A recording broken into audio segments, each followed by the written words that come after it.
Kembali di Realita TV, program Sarinya Berita Sarita. Kita lanjutkan diskusi tentang penanganan corona di Indonesia ini. Kartu prakerja yang anggarannya 20 triliun, tentunya itu bukan satu-satunya program untuk mengatasi corona. Masih banyak program-program lainnya dan dianggarkan sampai 400 triliun. Belum lagi ada surat hutang 50 tahun. Ini seperti apa? Hitung-hitungannya secara ekonomi begitu ya. Ini mumpung ada Kak Eni.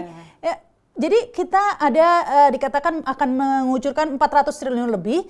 Dan yang bikin orang khawatir juga dasar mencairkan ini adalah Perpu nomor 1 tahun 20 di mana tidak bisa dituntut pidana dalam penggunaan anggaran ini. Ini seperti apa sih ini, Bu? Ya, Perpu antara lain memberikan hak imunitas karena belajar dari kasus Senturi, belajar dari BLBI gitu kan,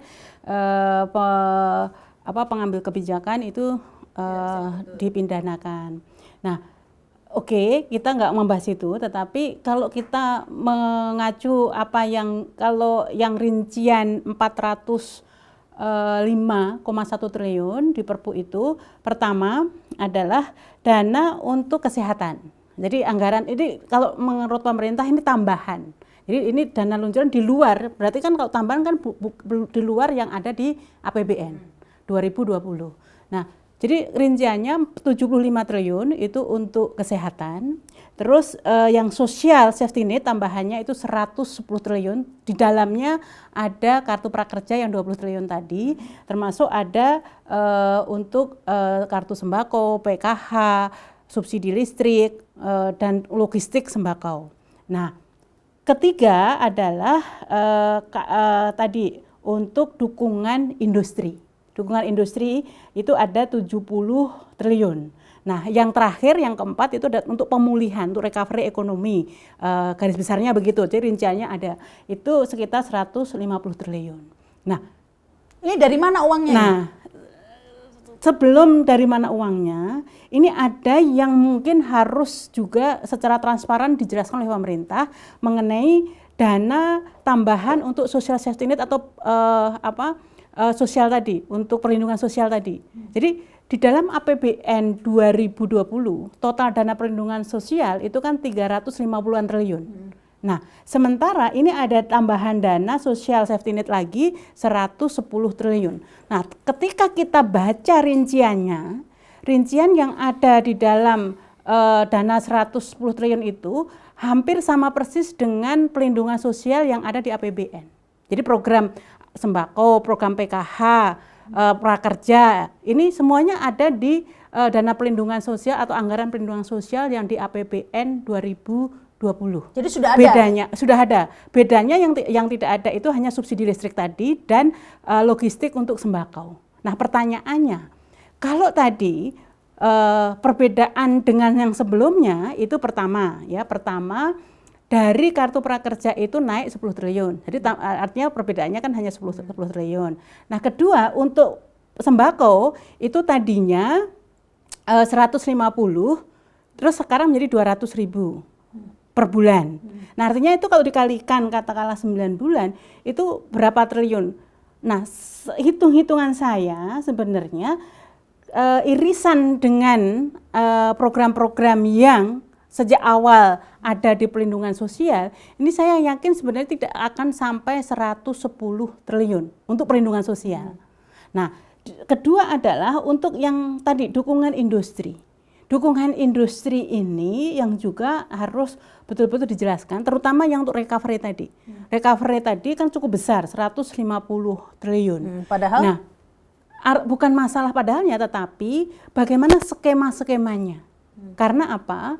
Karena yang namanya bantuan, yang namanya fasilitas dari pemerintah itu kan tentu harus benar-benar targeting, ya, artinya tepat sasaran untuk yang harusnya dibantu. Yang harusnya dibantu tentu adalah terutama sekali UMKM. Jadi kalau yang usaha-usaha besar itu mereka kalau untung besar saja nggak pernah untuk CSR aja harus dipaksa gitu kan. Jadi kalau masa ini ya harus memang ini konsekuensi dari ada risiko bisnis gitu kan. Nah, sehingga bantuan itu mestinya fokus benar-benar untuk yang harus benar-benar dibantu UMKM. Nah, skema ini yang tidak ada kejelasan. Itu dari sisi efektivitas programnya. Nah, sekarang pertanyaan lagi adalah dari mana dana 405,1 triliun ini? Nah, Presiden sejak awal menyampaikan harus ada realokasi dan refocusing anggaran.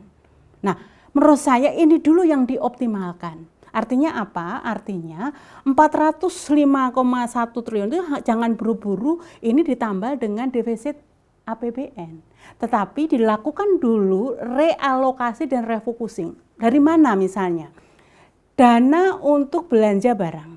Ini kan dengan adanya work from home, bekerja dari rumah, tentu kan biaya maintenance untuk perkantoran dan sebagainya juga menurun dong. Tidak ada lagi kan perjalanan dinas. Nah, ini yang harus disisir dan direalokasi untuk tambahan dana untuk total memitigasi COVID tadi atau stimulus fiskal 405 triliun tadi. Kedua adalah anggaran-anggaran dana transfer daerah yang sifatnya ini investasi. Dana transfer khusus misalnya, ini kan masih ditunda, proyek-proyek fisik segala macam kan bisa ditunda. Dan juga misalnya dana untuk ibu kota baru.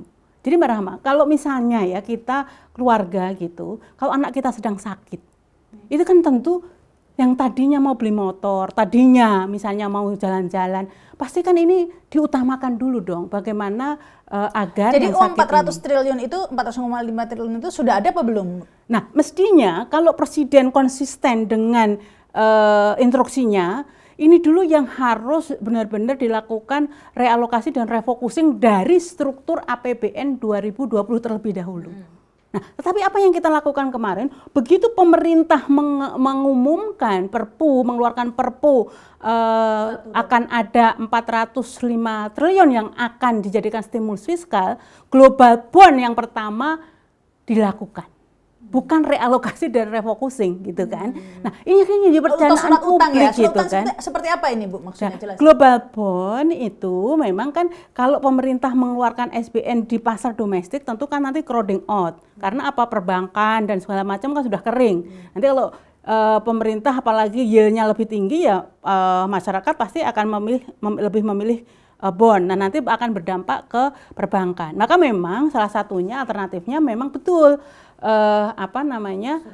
surat utang dijual di global bond. Nah, tetapi resikonya karena global bond ini kan dengan mengeluarkan denominasinya US dollar. Padahal kita ingat betul beberapa bulan yang lalu untuk menstabilkan nilai tukar dolar saja, BI habis-habisan keluar yang namanya 300 triliun. Nah, sementara Menkyu kemarin global bond itu hanya 60 triliun. Nah, 60 triliun itu bisa kalau sampai nanti ya memicu karena ekspor kita akan terganggu dan kemarin mengalami defisit neraca perdagangan dan sebagainya, apalagi nilai tukar kita sekarang berada di kisaran 16.000 gitu kan. Maka kan ini justru akan merugikan perekonomian yang jauh lebih besar. Karena ada kekhawatiran terhadap stabilitas nilai tukar dan ongkosnya jauh lebih mahal. Jadi pengalaman bulan kemarin itu 300 triliun. Nah, jadi dari pertimbangan atau kalkulasi, kalau bunganya gimana Bu Kak ini? Bunganya itu 4,5%. Sementara Amerika dengan adanya pandemik ini saja dia menurunkan bunga sampai 0%.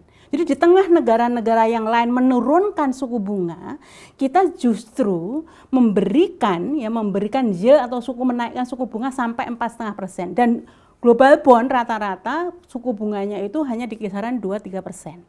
Nah, sehingga jadi yang lebih lucu lagi Mbak Rahma ya, jadi Indonesia justru bangga ketika mengeluarkan global bond di tengah pandemi. Dengan kemarin disampaikan bahwa Indonesia adalah negara pertama yang global bondnya laku. Nah, mestinya sekali lagi utang itu kan mestinya alternatif terakhir. Karena itu akan memberikan beban sustainabilitas fiskal. Ya jelas laku Bu ya, bunganya 4,5% itu artinya Indonesia harus bayar. Satu sebenarnya message-nya adalah tidak hanya sekedar mereka mau beli ya karena iming-iming suku bunga dan jangka waktu tadi walaupun panjang tapi suku bunganya 4,5%. Tapi yang pasti yang kedua, secara logika sederhana saja, nggak usah pakai teori ekonomi yang complicated gitu. Jadi kalau begitu menghadapi masalah saja sudah harus berhutang, maka persoalannya adalah bagaimana kemampuan sebenarnya kan, kemampuan fiskal dari pemerintah Indonesia. Kesehatan fiskal dari pemerintah Indonesia, cadangan fiskal dari pemerintah Indonesia. Dan itu jauh lebih berbahaya kalau sampai persepsi itu menjadi stigma dan mindset dari pelaku pasar. Untuk 60 triliun saja padahal ya. Padahal hanya untuk 60 triliun. Apalagi ini yang dibutuhkan 100 triliun ya. Dan ini baru mulai pandemi. Belum kita nanti kebutuhan untuk memitigasi. Jadi kalau saya mengilustrasikan, ini baru kita anaknya sakit bawa rumah sakit. Belum tahu kita nanti kalau di rumah sakit harus diperintah untuk opnam, apalagi sampai misalnya membutuhkan tindakan operasi. Ya, jadi kalau 4,5% itu artinya kita harus bayar 4,5% terus begitu 4,5% ke bunganya ya, itu dan jatuh temponya 50 tahun. Yes. Berarti berapa generasi itu yang harus menanggung utang ini? Dan ini utang terbesar.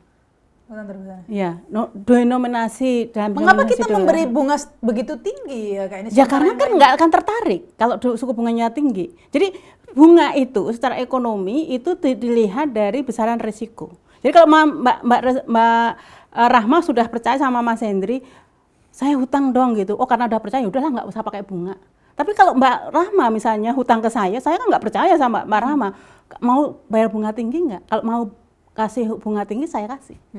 Jadi kita tertinggi ya 4,5%. Kalau di tengah corona ini sangat tinggi ya. Biasanya 2 itu sebenarnya. Ya artinya sebenarnya mengapa sih harus memudahkan menyederhanakan langsung dengan cara hutang? Kenapa nggak dilakukan dulu realokasi dan refocusing anggaran seperti yang diminta oleh presiden gitu? Atau mungkin sudah dilakukan?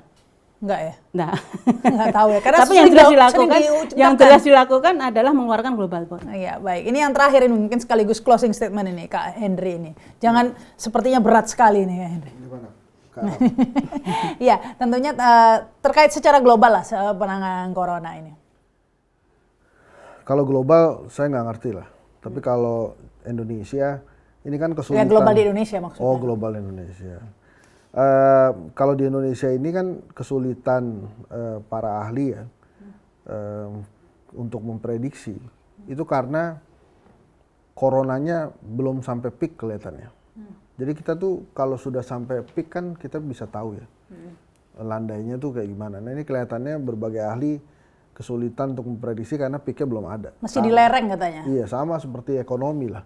Jadi kalau Mbak Eni atau para ahli-ahli lain dikumpulkan gitu ya sama Mbak Rahma Sarita, Sarinya Berita ini di sini untuk memprediksi kira-kira ekonomi Indonesia seperti apa.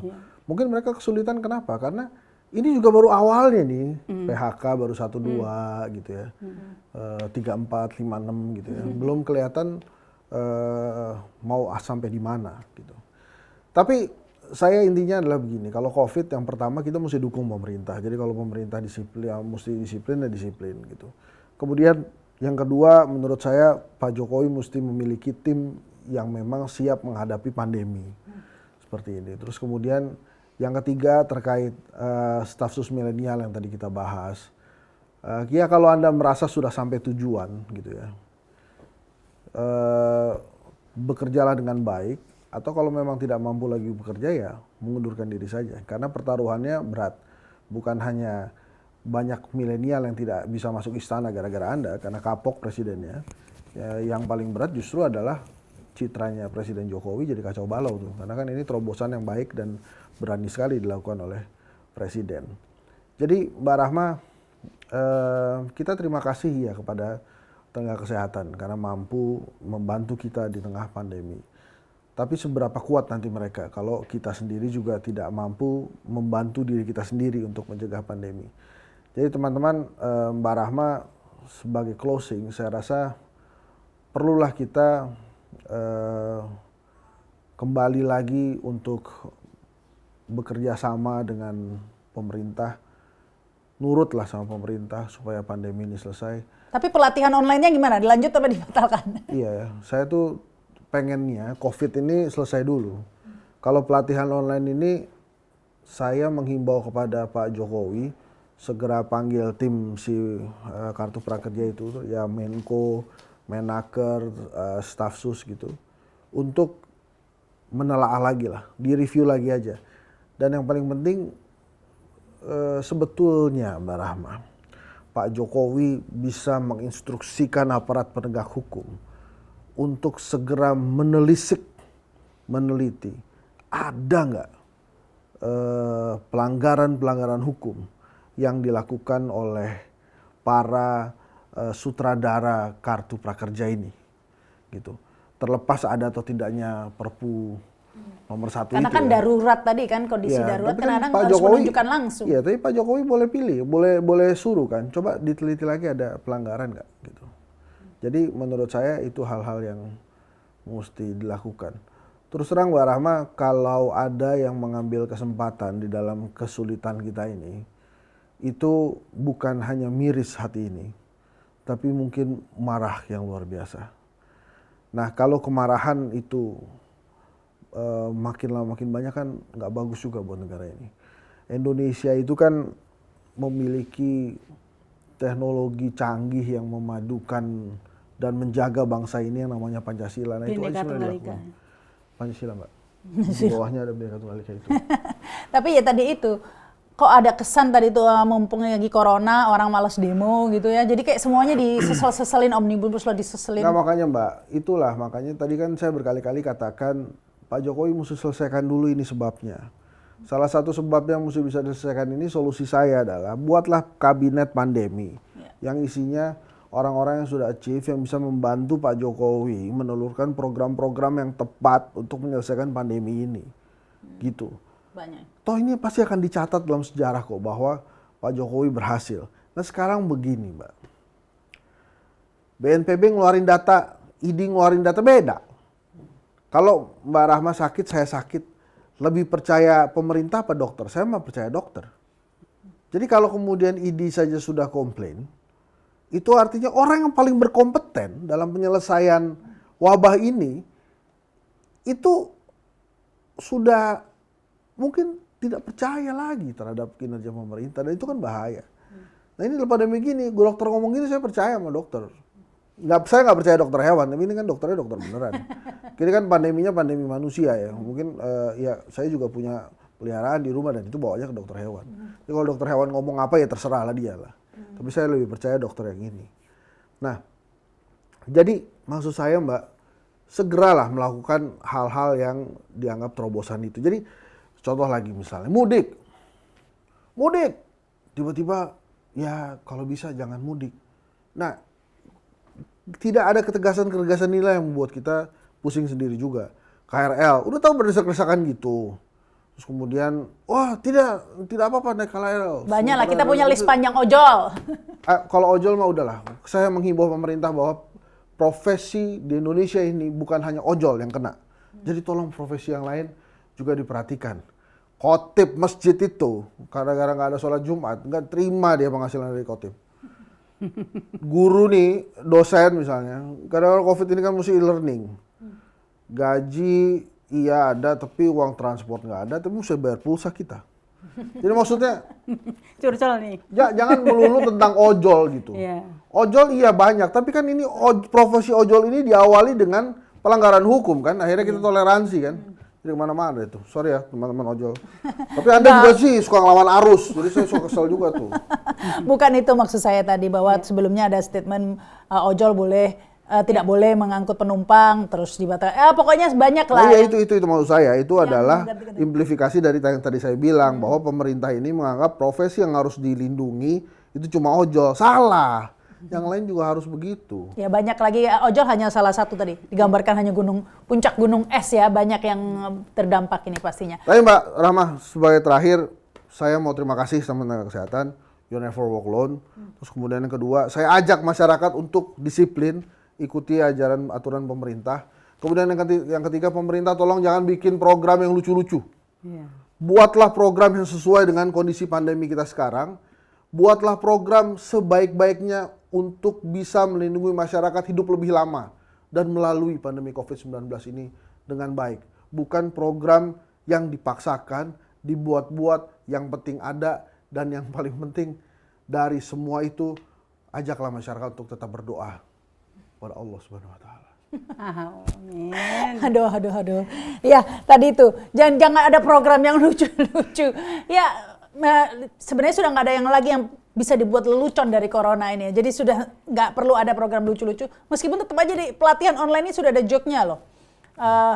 Negara yang hebat adalah negara yang gemar melakukan pelatihan online. Sudah ada quote-nya itu. Tadi saya baca. Tahu nggak Mbak Rahma? Coba Mbak Rahma buka protokol komunikasi publik yang dibuat negara untuk komunikasi penanganan COVID-19. Coba lihat, siapa yang di-quote oleh pemerintah di protokol itu? Bukan ahli kesehatan, bukan saintis, ya minimal ahli komunikasi lah, bukan juga ahli komunikasi. Siapa? Nanti dicek lah. Nah, jangan gitu dong, PR aja langsung Nah, aja maksud bocor. saya gini lah, ini kan panduan dalam pandemi COVID-19. Carilah quote yang ahli gitu, yang benar-benar kompeten dalam penanganan pandemi ini. Jangan sembarangan. Itu ada itu memang quote-nya bagus. Kalau panik tuh bisa lebih banyak lagi. Cuma pakailah ahlinya, wahai pemerintah. Ya Quote kadang-kadang itu yang benar gitu. kadang-kadang memang kita dibingungkan ya, jangan bikin panik, jangan menakut-nakuti, berikan berita positif, akhirnya malah cenderung menyepelekan begitu ancaman yang sebenarnya. Baik itu saja. Terima kasih Kak Eni, terima kasih Kak Henry. Ya, sampai jumpa. Belum. Ya, jangan lupa subscribe dan komen. Bisa komen apa saja, begitu bebas. Saya baca semua komen. Kalau sempat juga saya balas. Saya Rahma Sarita, sampai jumpa.